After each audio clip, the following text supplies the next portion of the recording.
नमस्कार विद्यार्थी मित्रांनो, इयत्ता 10वी गणित भाग 1 मधील दुसरे प्रकरण वर्ग समीकरणे या प्रकरणामधील सराव संच 2.1 मधील आपण एक उदाहरण पाहणार आहोत। हे उदाहरण जे आहे ते 2 मार्काला जुलै 19 ला विचारलेलं आहे। 2 मार्काला विचारलेलं आहे।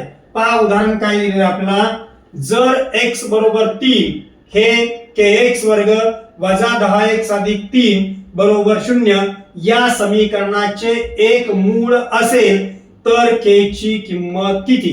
आपलं एक वर्ग समीकरण दिलंय या ठिकाणी आणि x ची किंमत आपल्याला 3 दिलंय, म्हणजे हे मूळ आहे, म्हणजेच त्या चलाची किंमत दिलेली आहे, त्याच्यावर आपल्याला k ची किंमत काढायची आहे। मग आपल्याला या ठिकाणी काय दिलंय पहा, x बरोबर 3 असताना हे आपल्याला दिलेलंच आहे उदाहरणामध्ये, आणि आपलं समीकरण दिलंय पहा kx वर्ग वजा 10x अधिक 3 बरोबर 0। याच्यामध्ये फक्त अत्यंत सोपं उदाहरण आहे पहा, x च्या ठिकाणी ती 3 किंमत ठेवायची आहे ज्या ज्या ठिकाणी आहे तिथं। k कंसात k आणि x च्या मध्ये गुणाकाराची क्रिया कंसात 3 त्याचा वर्ग वजा 10 कंसात परत x ची किंमत 3 पुढचं अधिक 3 आहे तसंच बरोबर आहे तसंच 0 आहे तसंच।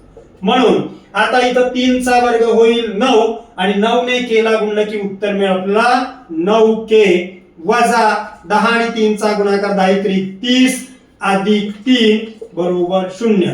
म्हणून आता इथं 30 आणि 3 या सेपरेट संख्या आहेत, त्यांची आपल्याला क्रिया होईल, म्हणून 9k आहे तसंच 30 चं चिन्ह वजा आहे, 3 चं चिन्ह अधिक, भिन्न चिन्हांची वजाबाकी होईल, मोठ्या पदाचं चिन्ह वजा आहे म्हणून वजा, 30 मधून 3 गेले 27 राहिले बरोबर 0। आता आपल्याला k ची किंमत काढायची म्हणून 27 ची बाजू बदलू, म्हणून 9k आहे तसंच बरोबर वजा 27 डावीकडून उजवीकडे गेलं की वजाचा अधिक होईल 27, म्हणून 9 आणि k च्या मध्ये गुणाकाराची क्रिया आहे, 9 ची बाजू बदलली की ती भागिले होईल, म्हणून k बरोबर 27 भागिले 9, म्हणून k बरोबर 9 ने 27 ला भाग जातोय, 9 1 9 9 त्रिक 27। अशा प्रकारे आपल्याला k ची किंमत मिळालेली आहे 3।